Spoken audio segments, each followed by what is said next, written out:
अस्सलाम वालेकुम viewers, how are you. आप देख रहे हो मेरे YouTube channel English literature and linguistics.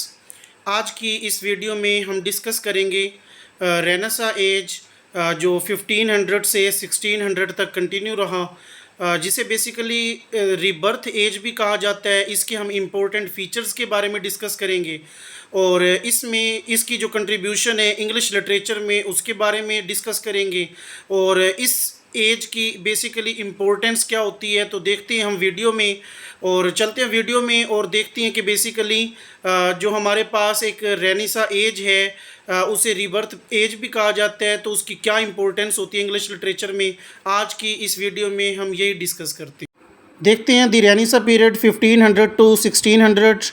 The renaissance period which is also known as the rebirth period is a cultural movement that spanned from the 14th century to the 17th century, but its peak is generally considered to be between the years 1500 to 1600। Renaissance period, जिसे हम rebirth period भी बोलते हैं, ये एक cultural movement थी जो कि 14वीं सदी से 17वीं सदी के दरमियान फैली, लेकिन इस रेनेसा पीरियड ने जो पीक हासिल की वो 1500 या 1500 से 1600 के दरमियान, मतलब जो साल थे उसमें इसने पीक हासिल की। This period is known for its significant advancement in art, literature, philosophy and science at it had a profound impact on the development of western civilization. तो इस पीरियड को जाना जाता है मतलब एडवांसमेंट के हवाले से, जैसा कि आर्ट में, लिटरेचर में, फ़िलासफ़ी में या साइंस में, और इसका जो इम्पेक्ट है वो डेवलपमेंट ऑफ वेस्टर्न सिविलाइजेशन में भी है। During the renaissance there was a renewed interest in classical antiquity and humanism which placed emphasis on the individual and their potential for achievement। तो रेनेसा के दौरान जो इंटरेस्ट था या दिलचस्पी पाई जाती थी वो बेसिकली ह्यूमनिज़म में पाई जाती थी, जो इस चीज़ को ज़ोर देता था कि इंडिविजुअल या जो पोटेंशियल अचीवमेंट्स होती हैं ये इस चीज़ पर मतलब आर्गो करता था या इस पे मतलब ज़ोर देता था। This led to flourishing of the arts, which many famous artists such as Leonardo da Vinci और उसके बाद है Michelangelo and Raphael creating some of the world's most iconic work of art.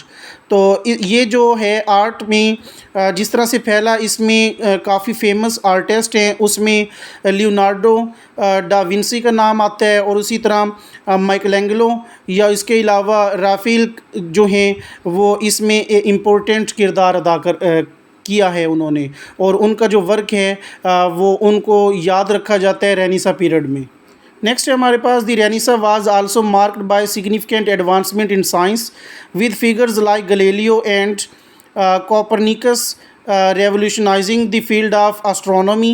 In addition, the period saw the publication of many seminal work of literature, including Shakespeare's play and Dante's Divine Comedy। तो Renaissance जो है इसको significant advancement हासिल है science में भी, जैसा कि गैलीलियो या कोपरनिकस ने मतलब एस्ट्रोनॉमी की फील्ड में जो वर्क किया। तो मज़ीद बरा जो ये पीरियड है इसको लिटरेचर में भी देखा जाता है इसकी पब्लिकेशन में, जिसमें शेक्सपियर के प्ले शामिल हैं या डेंट्स डिवाइन कॉमेडी वगैरह शामिल है। तो कंक्लूजन में देख लेते हैं कि overall the Renaissance is considered a pivotal period in Western history as it marked the transition from the medieval period to the modern era and set the stage for many of the development that would follow। तो conclusion में Renaissance जो है इसको एक अहम period समझा जाता है वेस्टर्न हिस्ट्री में, और इसको ट्रांजिशन से मेडिवल पीरियड के दौरान या मॉडर्न इरा जो है उसमें एक स्टेज फराहम किया गया ताकि ये मज़ीद डेवलपमेंट जो है उसको मतलब आज भी मॉडर्न इरा में भी फॉलो किया जाता है।